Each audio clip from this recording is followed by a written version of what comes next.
Problem 4. Point P is the center of the circle and AB is the diameter. म्हणजे आपल्याला सर्कलचा centre दिलेला आहे. P is the center of the circle आणि AB is a diameter of a circle. Find the coordinates of point B. B पॉइंटचे coordinate find out करायचे आहे. If the coordinate of point A and P A चे coordinate आहे 2 - 3 आणि P चे coordinate आहे -2 0 respectively. तर A चे कोऑर्डिनेट आपल्याला काय दिले आहे 2 - 3 आणि P चे कोऑर्डिनेट दिलेले आहे -2 आणि 0 आणि find the coordinate of point B. B पॉइंटचे कोऑर्डिनेट काढायचे आहे. तर आता बघा P चे कोऑर्डिनेटला आपण म्हणू xy, A च्या कोऑर्डिनेटला म्हणू x1 y1 आणि B च्या कोऑर्डिनेटला म्हणू x2 y2 आणि B चे कोऑर्डिनेट आपल्याला काढायचे आहे. आता AB डायमीटर आहे तर P काय झाला mid point of AB. P is mid point of diameter AB. आता P हा AB चा मिड पॉइंट आहे तर आपल्याला कशाने सॉल्व करावं लागेल मिड पॉइंट फॉर्म्युल्याने. कोणता मिड पॉइंट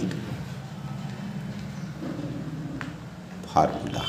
तर मिड पॉइंट फॉर्म्युला काय आहे तर x चे कोऑर्डिनेट काढण्याचा फॉर्म्युला आहे x1 + x2 अपॉन 2 आणि y कोऑर्डिनेट काढण्याचा फॉर्म्युला आहे y1 + y2 अपॉन 2. तर मिड पॉइंट जो P आहे त्याचे कोऑर्डिनेट काढणारा formula x = x1 + x2 upon 2 आणि y = y1 + y2 अपॉन 2. आता या व्हॅल्यूज आपल्याला फॉर्म्युल्यामध्ये ठेवावं लागेल. तर x ची व्हॅल्यू किती आहे -2. x ची व्हॅल्यू आपल्याला दिलेली आहे -2 = x1 किती दिला आहे 2 + x2 आपल्याला काढायचा आहे अपॉन 2 आणि इकडे y ची व्हॅल्यू आहे 0 = y1 ची व्हॅल्यू किती आहे y1 ची व्हॅल्यू आहे -3 प्लस y2 आपल्याला फाइंड आउट करायचा आहे अपॉन 2. आता आपल्याला याला सॉल्व करावं लागेल. आता डिनॉमिनेटरचा नंबर न्यूमरेटरला जाईल तर मल्टिप्लायमध्ये जाईल. हा 2 इकडे जाऊन मल्टिप्लाय होईल म्हणजे -2 × 2 किती होऊन जाईल -4 = 2 + x2. तसंच इथे पण डिवाइडचा नंबर मल्टिप्लायला जाईल. तर डिवाइडचा नंबर मल्टिप्लायला आला तर 2 नी कशाला मल्टिप्लाय करायचा आहे 0 ला.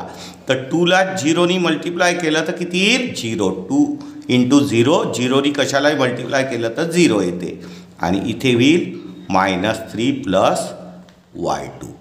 आता बघा x2 चे कोऑर्डिनेट काढायचे आहे तर 2 ला लेफ्ट हँड साईडला आणू. लेफ्ट हँड साईडला येईल तर त्याची साईन काय होऊन जाईल चेंज म्हणजे -4 आणि हे -2. राईटचा नंबर लेफ्टला आला तर त्याची साईन चेंज झाली = x2 आणि इथे -3 लेफ्टला येईल तर काय होईल त्याची साईन चेंज होईल. -3चं काय होईल +3 = y2 आणि इथे बघा कशाची ॲडिशन करायची आहे आपल्याला -4 आणि -2. साईन सेम आहे म्हणजे ॲडिशन होते आणि मायनसची ॲडिशन मायनसमध्ये होते. तर -4 आणि -2 किती होऊन जाईल -6 = x2. तर आपल्याला x2 चे कोऑर्डिनेट मिळाले -6 आणि y2 चे मिळाले 3 आणि म्हणजेच आपल्याला जो B पॉइंट आहे त्याचे कोऑर्डिनेट कोणते होते x2 y2. तर x2 चे किती मिळाले आपल्याला व्हॅल्यू -6 आणि y2 ची मिळाली 3. तर B जो पॉइंट आहे त्याचे कोऑर्डिनेट काय झाले -6, 3. Problem 5. Find the ratio in which the point P divide the segment joining point A and B and also find K. तर आपल्याला A आणि B पॉइंटला जॉईंट करणारी सेगमेंट दिली आहे. पॉइंट A आणि B या दोन पॉइंटला जॉईंट करणारी सेगमेंट याला P पॉइंट काय करत आहे, डिवाइड करत आहे. आणि फाइंड द रेशो म्हणजे कोणत्या रेशोमध्ये डिवाइड करायचं आहे हे आपल्याला सांगायचं आहे. म्हणजे M/N म्हणू या रेशोला. तर या रेशोमध्ये डिवाइड करत आहे आणि आपल्याला P चे कोऑर्डिनेट दिले आहे K7, A चे कोऑर्डिनेट दिलेले आहे 8, 9 आणि B चे कोऑर्डिनेट दिलेले आहे 1, 2. आता P हा पॉइंट A आणि B ला डिवाइड करत आहे.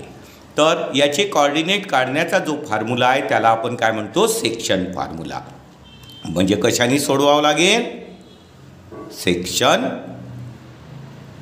फॉर्म्युला.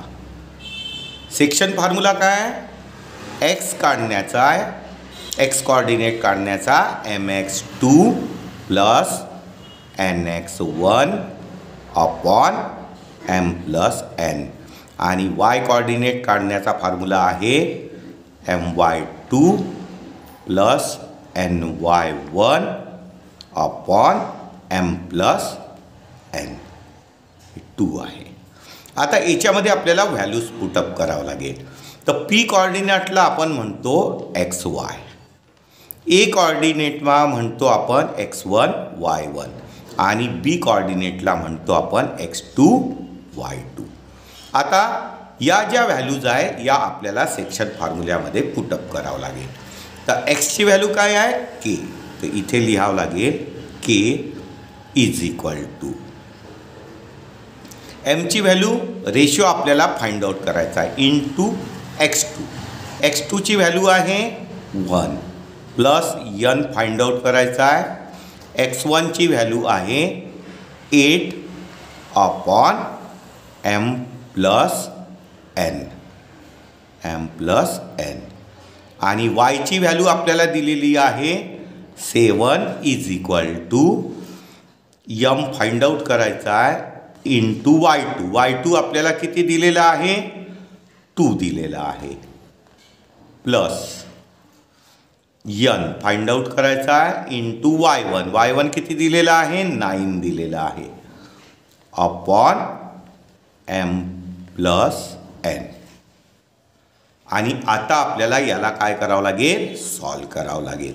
तर आता बघा इथे m, n आणि k 3 व्हेरिएबल आहे आणि mn 2 व्हेरिएबल आहे. तर आपण m आणि n व्हेरिएबलचं सॉल्व केलं, हे इक्वेशन सॉल्व केलं तर आपल्याला m आणि n चा रेशो मिळून जाईल.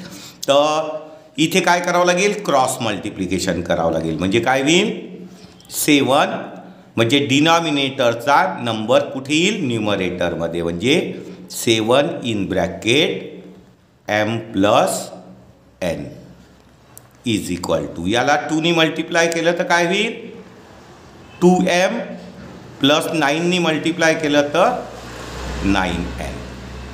आता याला आपल्याला आणखी सॉल्व करावं लागेल. म्हणजे 7 नी ब्रॅकेटला मल्टिप्लाय केलं तर इथे काय होईल, 7m plus 7n is equal to 2m plus 9n. आता आपल्याला काय करावं लागेल, यमच्या टर्म्स लेफ्ट हँडला आणावं लागेल आणि यनच्या टर्म राईट हँडला. तर राईटची टर्म लेफ्टला येईन तर साईन चेंज होईल. तर 7m, तर एमच्या जवळ एमची टर्म आणावं लागेल, लेफ्टला आणावं लागेल. तर याची साईन काय होईल, चेंज, म्हणजे -2m होईल इज इक्वल टू, इथे काय आहे 9n आहे. आणि ही जी यनची टर्म आहे ही राईट हँड साईडला घेऊन जाऊ. राईट हँडला साईडला गेली तर त्याची साईन चेंज होईल, म्हणजे -7n होऊन जाईल. आता बघा 7m - 2m. आता याचं काय करावं लागेल, सबस्ट्रॅक्शन. तर 7m - 2m किती होऊन जाईल, 5m होऊन जाईल is equal to 9m n minus 7n. 9 minus 7 किती होईल 2n. आता बघा यनला आपण डिवाइडला आणू तर काय होईल न्यूमरेटरचा नंबर डिवाइडला येईल. यन इकडे येऊन जाईल आणि 2/5 न्यूमरेटरला आहे डिवाइडला येऊन जाईल. ठीक आहे म्हणजे m/n किती मिळालं आपल्याला 2/5 म्हणजे हा जो रेशो आहे m/n इज इक्वल टू 2/5. तर आपल्याला m आणि n चा रेशो मिळाला. आता आपल्याला k ची व्हॅल्यू काढायची आहे. तर आता आपल्यासाठी m ची व्हॅल्यू किती झाली 2 आणि n ची व्हॅल्यू 5. तर आपण या इक्वेशनमध्ये ठेवून घेऊ ती व्हॅल्यू. आता m ची व्हॅल्यू आपल्याला मिळाली आहे 2 आणि n ची व्हॅल्यू मिळाली आहे 5. तर आता या इक्वेशनमध्ये म्हणजे काय होईल म्हणजे k ची व्हॅल्यू निघून जाईल. k is equal to m ची व्हॅल्यू किती मिळाली आहे 2 म्हणजे 2 × 1 प्लस n ची व्हॅल्यू मिळाली आहे 5 × 8/m+n. m ची व्हॅल्यू मिळाली आहे 2 आणि n ची व्हॅल्यू मिळाली आहे 5. मग आता याला सॉल्व केलं तर आपल्याला k ची व्हॅल्यू मिळून जाईल. k 2 × 1 = 2 प्लस 5 × 8 = 40/5 आणि 2 किती होऊन जाईल 7 होऊन जाईल.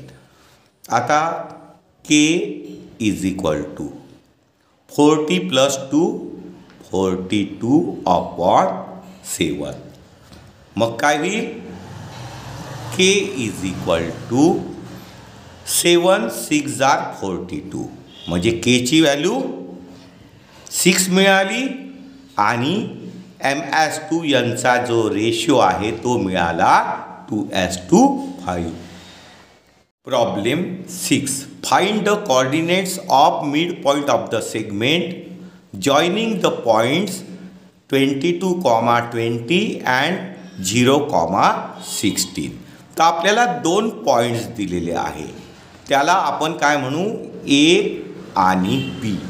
तर एका पॉईंटचे कोऑर्डिनेट Aचे दिले आहे आपल्याला 22,20 आणि Bचे दिले आहे 0,16 आणि या 2 पॉईंटला जॉईन करणाऱ्या सेगमेंटच्या मिड पॉईंटचे कोऑर्डिनेट आपल्याला काढायचे आहेत. आपण काय म्हणू m is the mid point of segment AB आणि याचे आपल्याला कोऑर्डिनेट काढायचे आहेत. तर याला म्हणून घेऊ आपण x, y. तर आपल्याला m is mid point of segment AB. तर m काय आहे AB सेगमेंटचा मिड पॉइंट आहे आणि याचे आपल्याला कोऑर्डिनेट काढायचे आहे. तर कशाने काढावं लागेल मिड पॉइंट फॉर्म्युल्याने. कशाने मिड पॉइंट फॉर्म्युला. तर मिड पॉइंट फॉर्म्युला काय आहे तर x कोऑर्डिनेट काढण्यासाठी x is equal to x1 plus x2/2 आणि y काढण्यासाठी y1 प्लस y2/2. आता x आणि y या 2 पॉईंटचे म्हणजे m पॉईंटचे कोऑर्डिनेट काढायचे आहे. तर A ला आपण म्हणू x1 y1 आणि B ला म्हणू x2 y2. आणि आता या ज्या व्हॅल्यूज आहे या फॉर्म्युल्यामध्ये पुटअप करून घेऊ म्हणजे आपल्याला x आणि y कोऑर्डिनेट मिळून जाईल. म्हणजे काय होईल x is equal to x1 आपल्याला किती दिलं आहे 22 प्लस x2 आपल्याला दिलेला आहे 0/2 आणि y is equal to y1 आपल्याला दिलेला आहे 20 प्लस y2 आपल्याला दिलेला आहे 16/2.